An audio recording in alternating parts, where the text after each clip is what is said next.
Bom dia, tarde e noite. Vamos para a penúltima prática do Laboratório de Física Geral, FIF 121. Hoje a gente vai ver, então, ondas estacionárias, né? Então, começando, como sempre, da teoria de ondas estacionárias, o melhor laboratório para a gente observar ondas estacionárias, com certeza, são as cordas de um violão, né?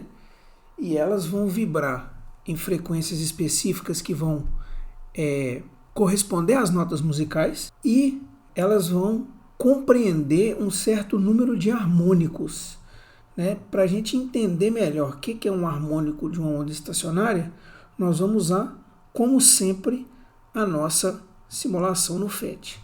Bom, aqui no FET eu já posicionei nosso gerador de ondas estacionárias aqui de uma maneira em que a gente está obtendo o que a gente chama de terceiro harmônico de uma onda estacionária. O que é o terceiro harmônico? Você vai observar na hora que eu der o play aqui e a corda começar a vibrar, que pontos próximos a essa bolinha verde aqui, ó, vão se mexer muito pouco ou não vão se mexer. E o mesmo vai acontecer perto dessa bolinha verde aqui. Só não dá exatamente na bolinha verde porque a simulação não tem resolução para isso. Mas se ela tivesse e pudesse colocar só a bolinha verde parada aqui, seria mais fácil da gente compreender, mas não é o caso, né? Então você vai ver que perto das bolinhas verdes não vai ter movimento nenhum, por isso a onda estacionária. Você não vai ter aquela noção de propagação da esquerda para a direita com o pulso sendo gerado aqui, né? Aliás, o pulso não, né? A oscilação da onda. Ela vai ter uma amplitude máxima só perto dessa bolinha verde aqui, ó, e só perto dessa bolinha verde aqui, além dessa aqui, desse ponto aqui, né? Então são 3 pontos que ela vai ter amplitude máxima e mais 4 pontos onde ela não vai se movimentar. Vamos ver isso? Então tá aí, ó. Essa é uma onda estacionária. Só que reparem que eu coloquei em slow motion aqui, né? Você vai ver a corda do seu experimento fazer esse movimento aqui muito mais rapidamente do que nessa simulação, então você vai acabar vendo gomos, né? Seu olho não vai conseguir identificar a hora que ela está indo para cima e a hora que ela está indo para baixo, você vai acabar vendo gomos aqui, ó. Então vai ter uma coisa embaixo aqui, fazer um gomo, vai fazer um gomo aqui e vai fazer outro gomo aqui. E esses gomos, entre aspas, o número de gomos denota o harmônico que a onda estacionária está acontecendo, que aqui no caso seria o terceiro harmônico, né? Porque são 3 pontos de máximo aqui. O número de pontos de máximo, né, denota o harmônico, né? Então são 3 pontos aqui que atingem a vibração máxima, né? E você vai reparar o seguinte, para esse comprimento L aqui, ó, você vê que a corda está presa e a sua corda também vai estar presa em uma ponta e vai ter um gerador de frequência aqui, né? Um equipamento para fazer uma oscilação parecida como essa. Então você vai definir um valor fixo de comprimento L.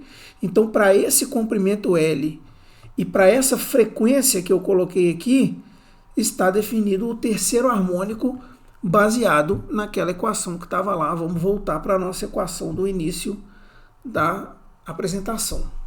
Justamente essa equação aqui. Então, a frequência que eu tinha colocado lá como 1,26, ela é a velocidade de propagação da onda, 2 vezes o comprimento, que dá para a gente medir lá, e esse N aqui é o harmônico, o número do harmônico, que no caso era o nosso terceiro harmônico. Então aqui nós temos exemplos de como que é o segundo harmônico, como que é o terceiro harmônico, como que é o quarto harmônico. Então N igual a 4, N igual a 2, N igual a 3. Vale a pena a gente lembrar que aquela velocidade que a gente não tinha como medir lá na simulação pode sim ser medida se eu conseguir fazer aquela propagação da onda que eu coloquei lá na simulação ser longa o suficiente para a gente poder medir o comprimento de onda para aquela frequência de 1,26 que eu coloquei, né?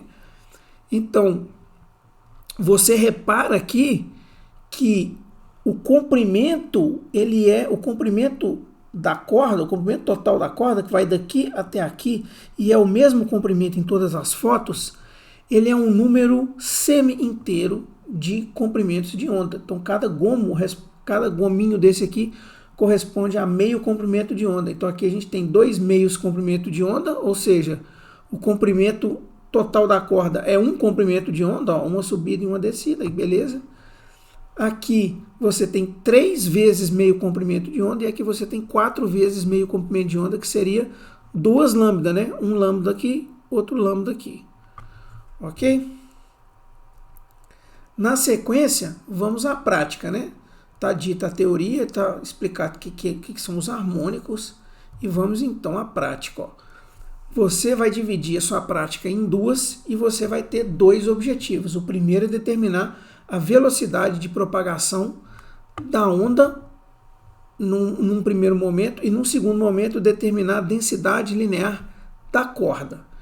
Então, neste primeiro momento, você vai fazer o seguinte: você vai tentar encontrar qual frequência que a gente vai utilizar para medir certos harmônicos. Então, você vai pegar o seu gerador de onda estacionária, que vai parecer, o resultado dele vai parecer com aquelas fotos, você vai ir variando a frequência até ver o primeiro harmônico, variando a frequência até ver o segundo harmônico, variando a frequência até ver o terceiro harmônico e vai anotar os dados nessa tabela, né?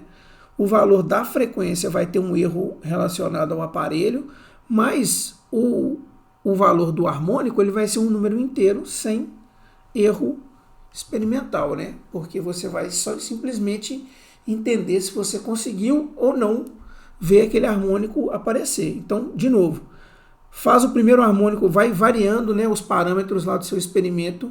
Você vai mexer no gerador de frequências lá e pode ir variando a frequência.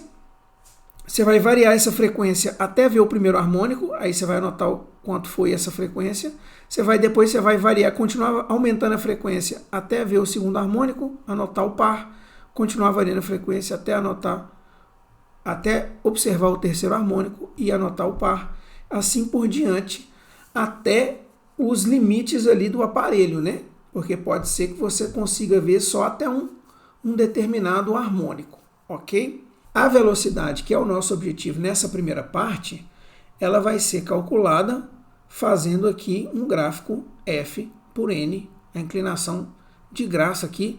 Nosso comprimento é fixo e você vai medir ele durante a prática também, então fica tranquilo de obter a velocidade através da inclinação. Beleza? Na segunda parte da prática, a gente vai determinar a densidade linear da corda usando essa equação aqui para a velocidade, que é a tensão sobre a densidade linear, que é nosso objetivo raiz aqui. E a gente vai plugar essa equação aqui na equação da velocidade, a TTS de K. Então, o gráfico que vai dar para a gente o valor de μ aqui vai ser um gráfico de F versus raiz de T, onde esse T aqui é a tensão. Notem o seguinte, a gente precisa fixar o N, ou seja, N não pode variar, N tem que ser constante aqui. E aí vocês vão fazer o seguinte, vocês vão fixar o segundo harmônico. Então toda vez que vocês fizerem uma alteração na frequência ou na tensão aqui, vocês vão ter que retornar para o segundo harmônico. Aliás, as alterações elas vão ser, no início, elas vão ser na tensão, né? Você vai começar com um valor de tensão de meio newton e vai tentar ajeitar a frequência até observar o segundo harmônico.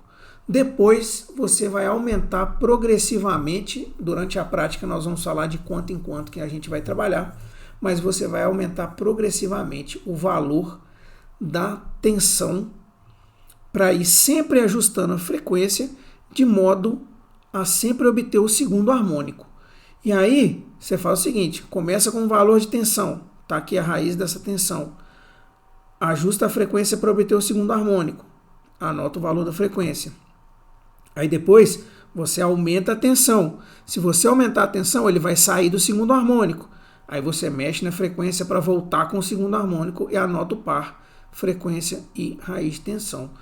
Quando você plotar o gráfico F por raiz de T, essa aqui vai ser a inclinação Esse N vai estar fixo no 2, que vai cortar com esse aqui, inclusive. O comprimento já vai ter medido, vai ser o mesmo da parte anterior da prática, e vai sobrar só a densidade linear da corda para você encontrar, né? Mi é uma grandeza dada em quilograma por metro, a densidade linear da corda que a gente está procurando. Então é isso. Se está tudo compreendido, mão na massa e até a próxima.